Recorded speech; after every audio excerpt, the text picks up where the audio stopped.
जय श्री राम। शंखनाद में आपका स्वागत है। कल मुंबई के बीकेसी ग्राउंड में महाविकास अघाड़ी की रैली थी।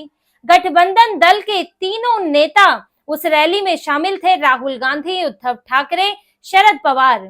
ये पहला मौका था जब अघाड़ी के तीनों नेता एक मंच पर थे, क्योंकि इससे पहले 2 बार उद्धव ठाकरे तो राहुल गांधी के साथ दिखने से भी इंकार करते रहे हैं और न्योते के बावजूद भी नहीं पहुंचे हैं।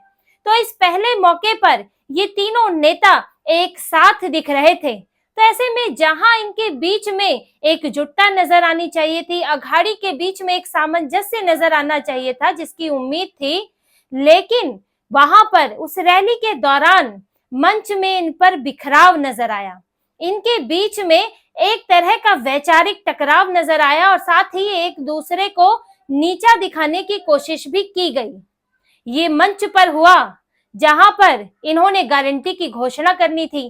तीनों को एक एक करके बोलना था। राहुल गांधी, शरद पवार और उद्धव ठाकरे, 3 बड़े नेता वहीं पर मौजूद थे तीनों दलों के, लेकिन इनके बीच में एकजुटता नहीं थी और ये दिखाने की कोशिश थी कि अघाड़ी का बॉस कौन है। क्योंकि मुंबई में ये रैली हुई और मुंबई जो है वो शिवसेना का गढ़ रहा है। भले ही शिवसेना विभाजित हो गई है, लेकिन उद्धव ठाकरे की भी वहां पर ठीक ठाक उनकी पकड़ है। तो इस रैली में, ये अघाड़ी की रैली होने के बावजूद भी यहाँ पर शिवसेना यूबीटी के समर्थक ज्यादा थे, उनके कार्यकर्ता ज्यादा थे, क्योंकि उनका प्रभाव वहां पर ज्यादा है। तो ऐसे में उद्धव ठाकरे ने इस मौके का पूरा फायदा उठाया और राहुल गांधी को नीचा दिखाने का एक मौका नहीं छोड़ा। उन्होंने इस मंच पर वीर सावरकर का गीत बजवाया। जो राहुल गांधी वीर सावरकर के नाम पर जहर उगलते रहते हैं, उनके खिलाफ भद्दे से भद्दे शब्दों का इस्तेमाल करते हैं, उन राहुल गांधी के सामने वीर सावरकर का लिखा गीत जय स्तुते महन मंगले, ये गीत बजाया गया मंच पर। ये गीत बजा, जय जयकार वीर सावरकर के लिए एक तरह की जय जयकार की गई और उस समय राहुल गांधी उस मंच पर मौजूद रहे और वो कुछ नहीं कर सके। राहुल गांधी सिर्फ देखते रह गए और ये उद्धव ठाकरे और शरद पवार की सहमति से हुआ, क्योंकि शरद पवार तो इधर उधर वो तो ढुलकते रहते हैं, कांग्रेस को भी दिखाते हैं मैं तुम्हारी तरफ हूँ, मैं उद्धव ठाकरे को जो है 100 से नीचे ले आया, उद्धव ठाकरे को भी दिखाते हैं कि मैं तुम्हारी तरफ हूँ और मैंने जो है यहाँ पर अलग अलग तरह से कि कांग्रेस को जो है कंट्रोल करने में तुम्हारी मदद की। अभी तक देखिए कांग्रेस ही उद्धव ठाकरे को नीचा दिखाती आई थी, चाहे राहुल गांधी का सावरकर को लेकर कोई भी उटपटांग बयान देना, चाहे अपने भाषणों में एक बार भी वो छत्रपति शिवाजी महाराज का जिक्र नहीं करते, सिवाय भ्रष्टाचार या मूर्ति गिरने की बात ना याद दिलानी हो। इसके अलावा राहुल गांधी जो है हिंदुत्व पर भी हमला बोलते हैं, तुष्टीकरण भी करते हैं। वो उद्धव ठाकरे क्योंकि वो हिंदुत्ववादी पार्टी रही है तो उनकी विचारधारा से कोई सामंजस्य नहीं बिठाते। इसके अलावा मुख्यमंत्री का चेहरा हो, सीट शेयरिंग हो, तो इस पर भी कोई बात, उस पर भी उद्धव ठाकरे की कोई बात नहीं सुनी गई। ऐसे में उद्धव ठाकरे के पास एक मौका था, क्योंकि मुंबई में रैली थी, कहीं और होगी तो वहां उद्धव ठाकरे का जोर नहीं चलेगा, मुंबई बिल्कुल अलग बात है। तो यहाँ पर उन्होंने राहुल गांधी को नीचा दिखाने का इस मौके का भरपूर इस्तेमाल किया और पहले तो यहाँ पर वीर सावरकर का लिखा गीत बजाया गया और उसके बाद जो मंच पर आने का क्रम था, उस मंच पर राहुल गांधी को एक छोटे नेता के तौर पर दिखाया गया। क्योंकि आपको एक मंच का क्रम क्या होता है आप ये समझिए, किसी भी मंच में बड़े नेता को जो है सबसे आखिरी में बुलाया जाता है, क्योंकि लोग उसे सुनना चाहते हैं, तो वहां पर लोगों की भीड़ मौजूद रहे और लोग वहां रुके रहे, इसके लिए बड़े नेता को आखिरी में रखा जाता है, वरना वो पहले बोल देंगे तो लोग उन्हें सुन के चले जाएंगे।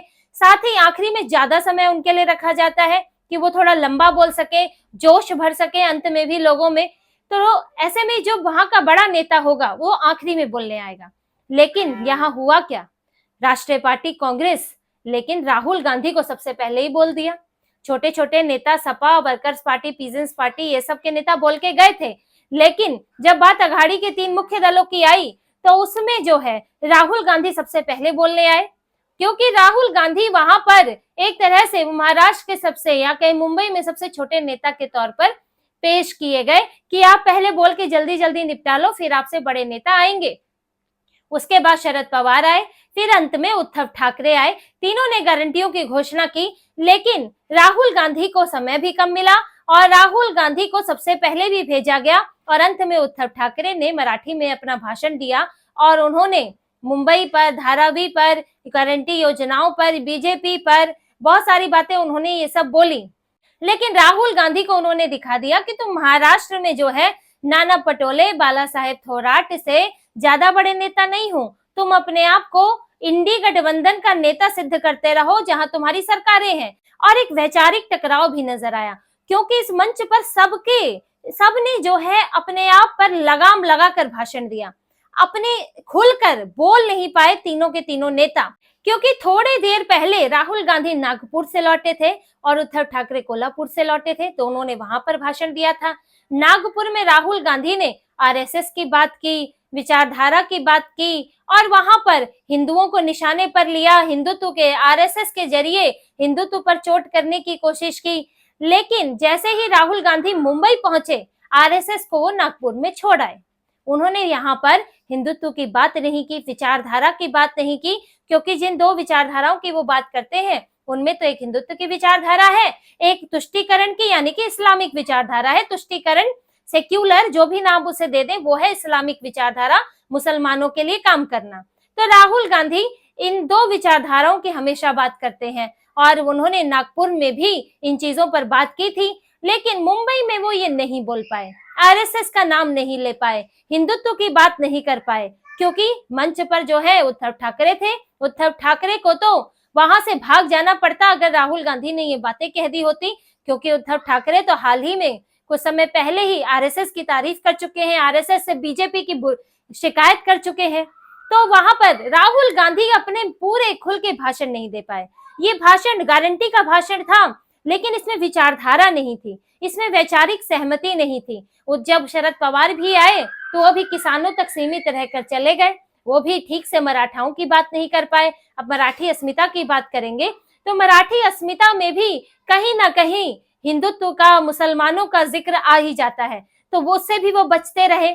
अब उद्धव ठाकरे आए, उद्धव ठाकरे जिनके पिताजी बाला साहेब ठाकरे जो है, जो हिंदू हृदय सम्राट बाला साहेब ठाकरे, जिनके भाषणों में हमेशा हिंदुत्व के अलावा कुछ और नहीं होता था, और वहीं उनके बेटे ने कल भाषण दिया, हिंदुत्व का जिक्र तक नहीं किया। हिंदुत्व के अलावा सब कुछ बोला उन्होंने, गारंटी बोला, किसान बोला, युवा बोला, धारावी बोला, अडानी बोला, लेकिन उन्होंने हिंदुओं की बात नहीं की, हिंदू हित की बात नहीं की उद्धव ठाकरे ने, क्योंकि वहां पर राहुल गांधी मौजूद थे, वहां पर एनसीपी के नेता मौजूद थे और वो तो तुष्टीकरण करते हैं। अबू आजमी मौजूद थे, सपा के नेता मौजूद थे, जो तो मुस्लिम मैनिफेस्टो ही चाहती है पूरी तरह से। तो ऐसे में उद्धव ठाकरे जो उन्होंने अपना एक तुष्टीकरण वाला रुख अपनाया अपने भाषण में, तो वो साफ दिख रहा था। तो एक वैचारिक असहमति के बिना कल ये पूरा का पूरा अघाड़ी की जो है रैली हुई। अगर महायुति की रैली को अगर हम देखें, इसकी जगह पर जब भी एक साथ दिखे हैं, फडणवीस दिखे हैं, एकनाथ शिंदे दिखे हैं, आगे आने वाले समय में अमित शाह भी साथ में दिखेंगे, तो उन रैलियों में हमेशा हिंदुत्व की बात होती है, एक वैचारिक सहमति दिखती है। और क्योंकि वहां पर जो है अजीत पवार है, तो वो उतने बड़े प्लेयर है ही नहीं, तो उसमें वो आपत्ति नहीं करते, तो वहां विचारधारा साफ दिखती है। यहाँ विचारधारा में बिखराव दिखता है, एक मुसलमानों की तरफ भाग रहा है और एक जो है उसको समझ ही नहीं आ रहा है। उद्धव ठाकरे हिंदुओं को भी चाहता है, मुसलमानों को भी चाहता है, तो उसकी विचारधारा में कोई स्पष्टता नहीं है। तो ये अंतर दोनों गठबंधनों में है और कल की रैली में ये बिखराव दिखा है। और इसीलिए इन्होंने सिर्फ गारंटी की बात की कि हम फलाना गारंटी देंगे, 5 गारंटी, 6 गारंटी देंगे, लेकिन वो गारंटियां भी एक तरह से उसमें कुछ नया नहीं था। इन्होंने 5 गारंटियां दी, लेकिन वो 5 गारंटियां जो है सरकार की मौजूदा योजनाओं में ही थोड़ा बहुत फेरबदल के साथ दे दी गई। जैसे कि महिलाओं को सम्मान निधि देने की बात है, अब जो लाडली बहन योजना चल रही है उसमें पहले ही महायुति ने 1500 से 2100 करने की बात कह दी है, और इन्होंने कहा कि हम 3000 रुपए देंगे महिलाओं को। उसी योजना में थोड़ा बहुत फेरबदल कर दिया। युवाओं को, बेरोजगारों को पैसा देने की बात है जो 4000 रुपए देंगे। महायुति घोषणा कर चुकी है कि उनको जो ट्यूशन फीस के तौर पर पैसा दिया जाएगा और साथ में रोजगार भी दिए जाएंगे, उसके भी मौके बढ़ाए जाएंगे। उस पर भी महायुति ने गारंटी दे दी थी, या सरकार कर रही है जो चीजें, वो उसको इन्होंने थोड़ा बहुत बदलाव के साथ पेश किया। किसानों की बात करेंगे, इन्होंने कर्ज माफी की बात की और साथ में 50,000 रुपए प्रोत्साहन राशि की बात की, जो लोग अपना जो कर्ज है वो नियमित रूप से भर रहे हैं उसके लिए। तो ऐसे ही जो है महायुति ने इससे पहले कर्ज माफी की बात की है, साथ ही किसानों की जो सम्मान निधि है उसे 12,000 से बढ़ाकर 15,000 रुपए करने की बात की है। इसी तरह से बीमा जो है, आरोग्य बीमा 25 लाख की बात की। तो यहाँ तो जो राज्य सरकार है वो तो केंद्र सरकार की ही योजनाओं को लागू करती है, आयुष्मान भारत है। और इसके अलावा उन्होंने जो है जो पेंशन में, वृद्धावस्था पेंशन में वृद्धि की बात की है। तो ऐसे में जो लगभग है, गारंटियां भी लगभग वही है, समान है। कहीं महायुति ने कुछ थोड़ा सा ज्यादा उसमें जो है बढ़ा दिया है, जो रकम है वो बढ़ा दी है, कहीं थोड़ी सी महाविकास आघाड़ी ने रकम बढ़ा दी है, लेकिन कुछ नयापन नहीं है कि महाविकास आघाड़ी अपने मैनिफेस्टो में कुछ ऐसा नया ले आया जिसकी काट अब महायुति के पास नहीं है, क्योंकि महायुति का मैनिफेस्टो पहले आ गया था। तो लगभग वही चीजें दिख रही हैं, थोड़े बहुत अंतर के साथ। तो वहां भी जो महाविकास आघाड़ी है वो कुछ बड़ा अंतर साबित करने में, कुछ बड़ा दावा करने में, प्रभाव डालने में कामयाब नहीं हुआ। तो इस वजह से अब इन्होंने सोचा था कि इस मंच पे एक साथ आने का फायदा मिलेगा, लेकिन इसका उल्टा ही हुआ। और ये जिस तरह से हुआ है, जिस तरह की खबरें हैं उसके बाद, तो उससे कुछ बदलने वाला नहीं है। जो इनके समर्थकों के बीच में ऐसा संदेश नहीं जा पाया है कि इनके सारे झगड़े निपट गए, तीनों साथ आ गए और अब जो है हमें मिलजुल के एक साथ होना है। तो ऐसे में इनके बीच में बिखराव अब भी बना हुआ है और इसीलिए ये लोग अलग अलग तरह के पैंतरे भी अपना रहे हैं। जैसे कि शरद पवार, अब उन्होंने वो बार बार जो है अपना अंतिम चुनाव ही कहते हैं, बार बार वो रिटायरमेंट की बात ही करते हैं। एक समय पहले भी उन्होंने बात की थी कि मैं अपने पद से हट जाता हूँ, अध्यक्ष का पद छोड़ देता हूँ। उस वक्त अजीत पवार ने उन्हें नहीं कहा था कि आप अपना पद मत छोड़िए, लेकिन फिर कई जो है नेता जो मान नहीं रहे हैं, मुझे वापस जो है उसी पद पर चाहते हैं, फिर उन्होंने वापसी कर ली। अब यही कार्ड उन्होंने फिर खेला है और उन्होंने रोहित पवार के लिए प्रचार करते हुए उन्होंने यही बात कही कि मैं सोच रहा हूं कि मैं अब सांसद का चुनाव ना लड़ूं। उन्होंने ये बात कही ताकि उनके पक्ष में सिंपैथी आ जाए।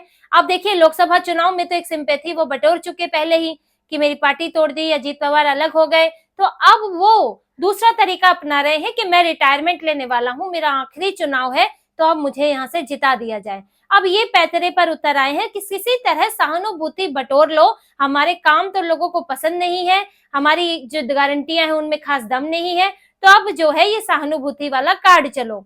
क्योंकि लोगों को देखिए, महाविकास आघाड़ी ने लोकसभा में जैसे ही थोड़ी बहुत सीटें ज्यादा हासिल की, थोड़ा अच्छा परफॉर्मेंस किया, तो कई ऐसी चीजें हुई हैं जिसके बाद से लोगों में इन्हें लेकर जो है अब शंका पैदा होने लगी है। जैसे कि मुंबई में ही आप समझिए, पूरे महाराष्ट्र में और मुंबई का जो भी घटना हुई, मुसलमानों का मनोबल जो है बहुत बढ़ गया है। जब से महाविकास आघाड़ी का जो प्रदर्शन अच्छा हुआ तो महाराष्ट्र में बदलाव देखने को मिला। जो AIMIM है वो रैली लेकर आ गई, 15-12 हजार मुसलमानों को लेकर मुंबई की सीमा पर आ गए और किसी भी आघाड़ी के नेता के मुंह से, उद्धव ठाकरे के मुंह से चूतक नहीं निकली।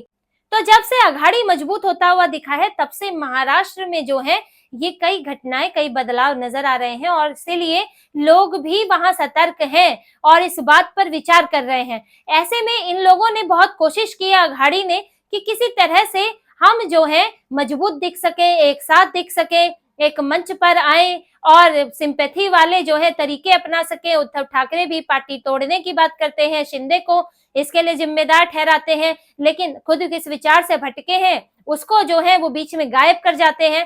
तो लेकिन ये लोग इस तरह के पैंतरे अपना रहे हैं, तरीके अपना रहे हैं। हालांकि कल की ये रैली से इस पर कोई खास असर नहीं पड़ा है और जिस तरह से इनमें वैचारिक मतभेद सामने आया है, तो ऐसा लगता नहीं है कि फिर से ये तीनों नेता एक साथ नजर आने वाले हैं। ये जो है बिखराव के साथ, जिस टूट फूट के साथ एक अननेचुरल अलायंस जो है चुनाव में उतरेगा और इस बिखराव का असर भी चुनाव में जरूर नजर आएगा। तो इसी तरह की और खबरें और विश्लेषण आपके लिए लाते रहेंगे। हमसे जुड़े रहिए, सब्सक्राइब कीजिए, कमेंट कीजिए। बहुत बहुत धन्यवाद। जय श्री राम।